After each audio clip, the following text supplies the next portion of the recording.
Kiligyan ni pang panganak, panimban ng Espiritu. Amen. May ngasal ko pa po nandin. King Betis. Abogado ya po. Itang kesal ko. Nang parang ninong abogado ya. Kitang ko karetang kakasal. Kanitang migtapat siya lalaki kaya ka. Pigtapat na kaya ka. I want to be legally related to you. At kay ba't migtapat siya babae, segutana ka, I want to be legally related to you.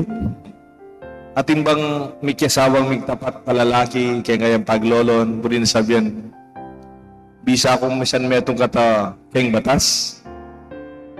Uling isipan tamo, yung pamiyabi ng asawang pong lalaki, bala mo, malalumpakan mo, king larangan na ng batas.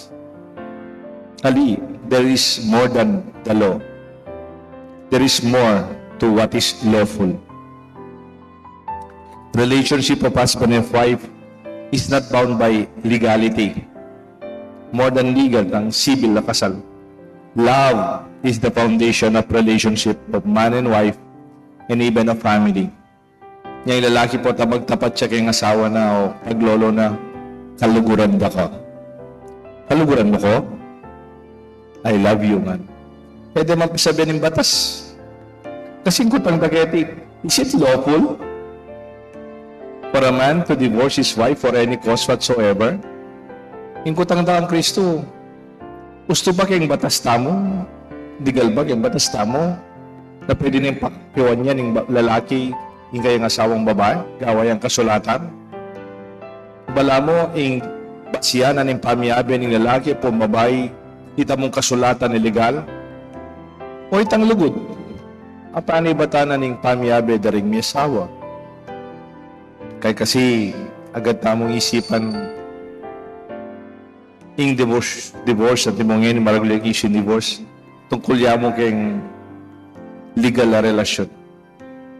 Dapat tamo namang pag-isipan tang kota naman kailangan tamong sabihan ng lugod, yung pamikalugod.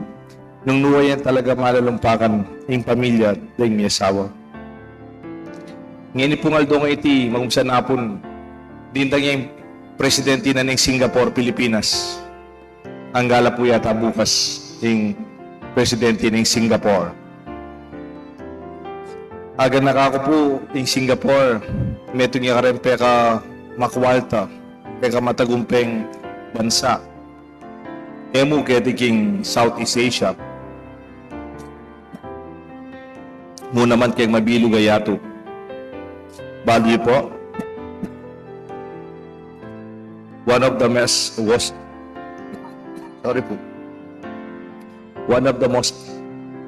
wealthiest countries as per GDP. Bili sabihin GDP, Gross Domestic Production.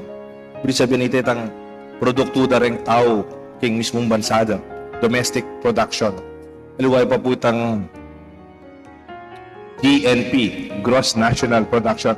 Ito namang GNP, ito namang contribution da para rin Pilipino at yung karing alawang bansa. Mata siya po ito Pilipinas, dito ang magobra karing alawang bansa, mumuli lalamang king bansa tam rin pero da. Pero king GDP, din ang local production, in Singapore, kadwa yung pekamatas. In kadwa at yung pekamakwalta yung Luxembourg, first place. In third pa yung Qatar. Papalwal naman pong laro. Kati tayo po kakwalta yung Singapore. Dapat, sabihan tamo, matagumpela financially. They are financially successful. And that is the emphasis of the culture and life in Singapore. Singapore is economically successful, but it's not easy. Life can be competitive, stressful, and full of tension. Hindi ko kilalang minuli ba't Singapore o may kipag-obra Singapore. Yung sasabihan da, masanting sweldo niya ita talagang pasulit da yung pagalyo. Talagang pera-pera yung sabihan. Nang kay mga kasal ko po, nagating kong kasal iba la States, iba la Canada, iba la UK, iba't la Australia, New Zealand. Napansin ko, karenggang kakasal ko, lupa lang stressful talaga rin kakasal ko kay Singapore. Kung ating minuli kaya, iba't la Singapore, magobra la Singapore, mamalagwala. Wari po kayong kasal ating bands, marriage bands, panausan. Ating pre-K na. Di niya pa seminarin kaya katang gobyerno. Di niya pa interview ka na ako. At po tangila, mamalagwala. Bali po, bakit? Biro mo kasal yung magobra mo, din ang niya lungaldo. Para muli ang Pilipinas, para pakasal. Wala mo drive-thru. Ne? Siguro muli ang Miyerkules, Huwebes, Biyernes. Libre na Sabado, Domingo. Lunes dapat may balik na Singapore. Marakal na po rin nga kakwento. Makakalunos lang na yung kairugo. Kaya daman napila sa yung kinasal lang. Pero, karas naman kayong pera, matagumpela. Pero, the life is very stressful. Ati ko pong kwento kaya kayo na. Ating meto nga Pilipino, minuli kaya ti Pilipinas, kapampangan niya. O ting Singapore, bala mo, may kaya po. May depression niya. May panic anxiety. Ita pong may traumatize siya po. Kaya treatment kaya obra. Ita pong obra na, masanti, supervisor masanti yung obra Oneng, very pressured kaya obra. Kauli na kaya ni, bala mo po, tulalaya. Alay kaya sarili niya. Kaya sobrang stress kaya obra king Singapore. Din kayang boss, din kayang kaya obra, po kareng customer. Pero bali po, mga nanyang mipaldan. Eman panulo. He went home here and was embraced by his family, especially his mother and siblings. Imanang po rin kapatid na, ilang sinaw kayo. Niya mipaldan niya. He's now working again. Magobra niya pong pasibayo, mipaldan niya. Pero inemig balik Singapore. Magobra niya muna Ketty, surrounded by good friends and a loving family. Nang kaya pwede mo po tang malungkot ka, is a lack of meaningful connection and company. Agad kami turan. Family is not only an organization or corporation where we are admitted as members with qualifications and considerations of conditions and requirements.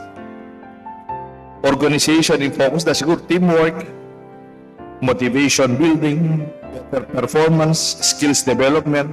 Pero gagawan tayo the corporation, baka dito itang bottom line. You will perform well, itang kanilang panagitan, luntoy, itang target na. But when you are old and retired,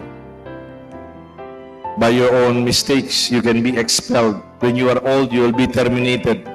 O po tayo may kasakit ka, terminally sakit mo, will be given a disability, separation, acceptance, healing, and love are not part of an organizational language and even culture.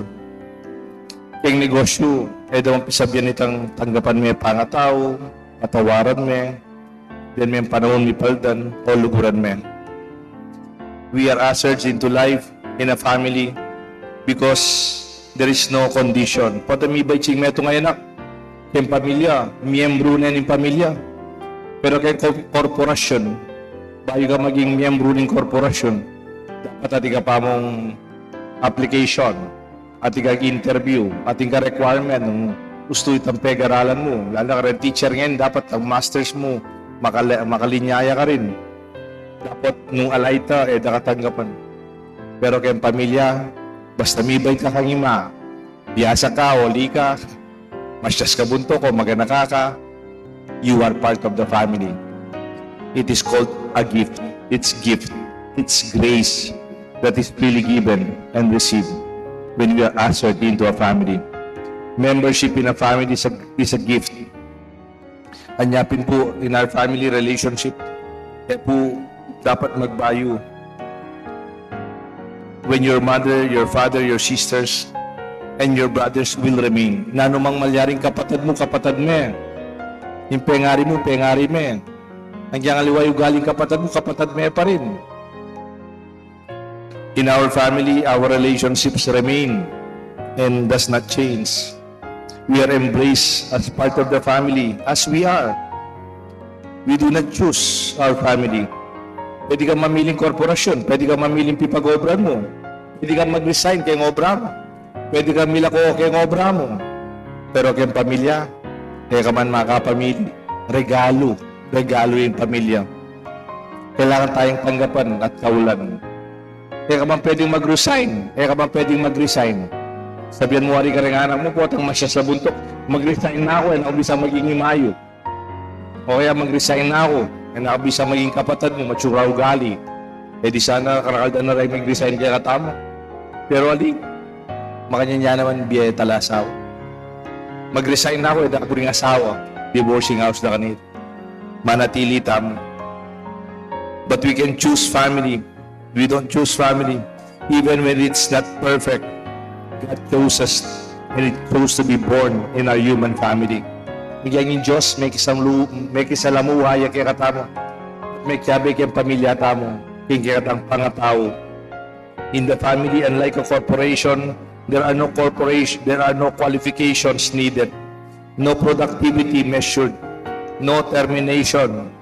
No disability separation. Potang kayong korporasyon, potang may sakit ka. Grabe ka sakit. Then kang disability separation pay. Pero kayong pamilya, potang may sakit ka. Lalo da kang kaulan. Lalo da kaluguran. Da ka paboren. Kayong pamilya, alang retirement. Mo sabihan, kung money, hanggang ako 65. Pota 65 na ako, ako bisa.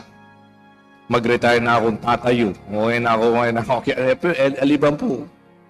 We remain. Therefore, it is also with our sense of divorce that is being asked.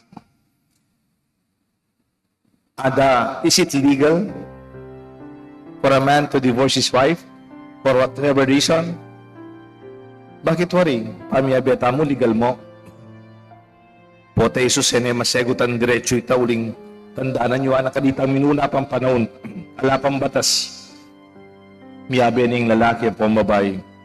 Lakwa ning lalaki pamilya na para tukiyak king maging asawa na.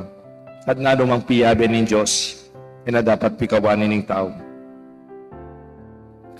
In organization and corporations, we don't then talk about love and forgiveness. Alaman kayong kareng korporasyon, kareng HR, Human Resources Handbook, kare-kare lang manual, alaman salitang lugod, alaman salitang pamamatawad. Therefore, our family life, the life of husband and wife, dahil kakapatag, it's more than legal. The foundation of family, the foundation of our family life is love. Lugod, impundasyon ni kakatang pamilya, bebe. Makanyan mo naman sana kaya katang parokya, yung kaya katang pasamban. Baliya po itang metong artista. Kanitang panahon sikat siya po ini, mga 1980s o 90s. Yung nagyo na Michael J. Fox. Canadian niya po ini, Canadian actor. Kanitang panahon bala mo, agamulak mga pogi-pogi po. At 29 years old pa mo po, may kasawa na itang dalasawan, apat siya anak. At 29 years old pa po, may ka Parkinson's disease na. Pero mabiya pa po ngayon, maka-wheelchair mag-therapy. Pero bali po, misan sinabi na, I'm there with my son and 3 daughters and my wife and my friends pushing my wheelchair. At sabi na po Michael J. Fox, artista po yun siyempre, artista po yun kayong ugali na, pero sabi na, family is not only important, it is everything. Kaya mo importante yung pamilya. Inkega na gana, pamilya. Para kaya, huling masakit ya, sinayasede ang ngangening metwaya, ede tebilon. Iti sanang kaya katang may pabalita, family is more than what is lawful. May God bless us all. The Father, the Son, and the Holy Spirit.